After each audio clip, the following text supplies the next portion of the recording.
Hey everyone, Cilantro here. I want to show you guys a filtering system that I made up.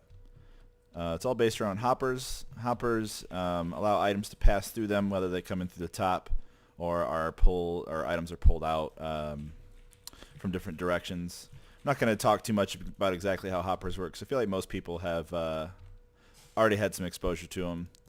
But the particular part of hoppers that I'm going to be using is the fact that if you put a comparator next to one, it will output a redstone signal of strength proportional to how full the hopper is.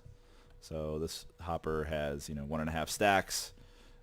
So you can see it's let's see how many. This is 5 blocks out. And the more items you put in, the stronger the redstone signal. And that exact premise is how I've made this filtering system. I have a few little setups I wanted to show you guys.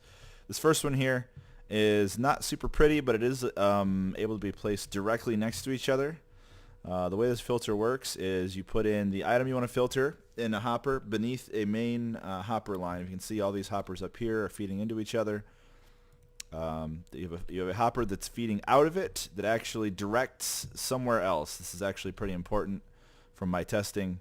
The hopper that actually has the filter should not be pointing to anything but empty air. That way it doesn't actually want to push anything by itself. You put in 21 useless items. As you can see, I have 21 rotten flesh. Make sure that they take up the entire space of the item of the hopper's inventory, and then you put your item you actually want to filter on the left hand side. Then what happens is this power detection will go up to 2 ticks of redstone as soon as a single item enters in here. As you can see, it's emitting 1 redstone length. This is This is on, powered from that. This is off. If a single item comes in here, that will actually cause the redstone to go out 2 blocks, which will then power this redstone torch, depowering this redstone, depowering this repeater, which is powering this hopper, preventing it from moving any items through it. So what happens is because only your green wool or whatever item you want to filter and only rotten flesh, the useless filler item, can be pulled through, those are the only items that will actually trigger this to pass items through.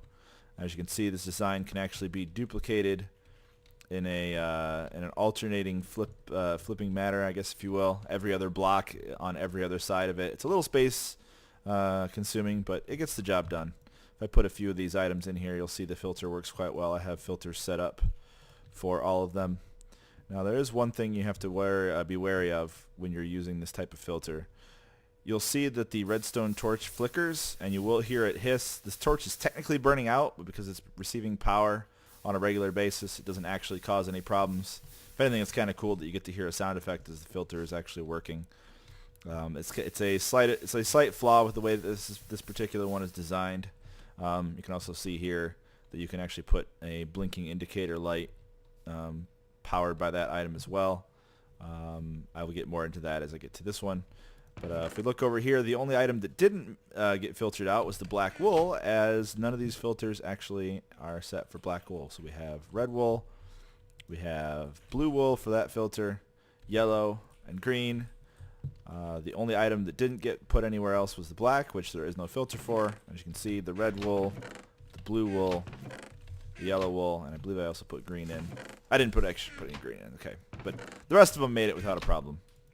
One other thing to note is there will be a single item stuck in the hopper beneath this. It's kind of one of the slight downsides of the system. It's not that important, but it does actually end up having a single item stuck in there. So if you're filtering for diamonds, just keep in mind that maybe one of them will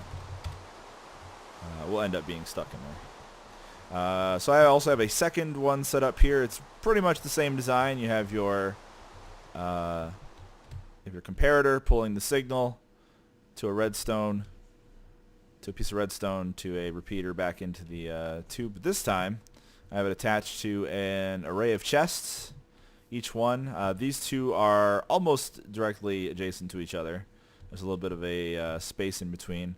And I have these little lights here. These over here have been made a little wider. And by placing a piece of redstone adjacent to this block, this will power a pair of lights. So what happens when you filter items through here, I'll go ahead and put some green in this time. And again, I have the same filters set up on this side just for demonstration purposes. It should be red, green, yellow, and then blue over there. As the items filter in, you can hear the hissing, but you can also see a blinking light saying that this filter is now pulling items in. You can see right here. Items are being pulled into this system right now.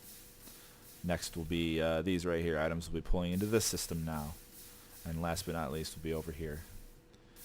The items will eventually get down here. Looks like some previous testing came through here, but not a big deal. Not a big deal. These hoppers are pretty straightforward. They're all feeding from each other, but also primarily feeding into the chest. These seem to have the priority of wanting to pull first before pushing. So what happens is this hopper will pull out of this one will pull out of this one, and this one will pull out of this one. So until this hopper and this item get full, you won't actually have any items end up down here. And of course this is because these chests are adjacent to each other, these are normal chests, and these are trapped, otherwise you wouldn't be able to do that. No such problem with this design as there's a gap in between those. But relatively straightforward system. It was a lot of fun to design. I've used this quite a few times on the Hermitcraft server, and it's quite nice if you have a item system that you would like to filter a few things through. This is a good way to separate stuff from, say, a wheat and potato farm. If you have wheat and potatoes, you can separate the poisonous potatoes, the regular potatoes, the wheat, and the seeds. That way you don't have to worry about any of it getting all jumbled up and such. But I hope you enjoyed the video. I will have a world download available in the description if you want to take a look at these particular designs and copy them for yourself. If you have any other designs of a similar nature that you would like to share with me, I'd love to hear about them in the comments below. As always, thanks for watching, and I'll see you next time.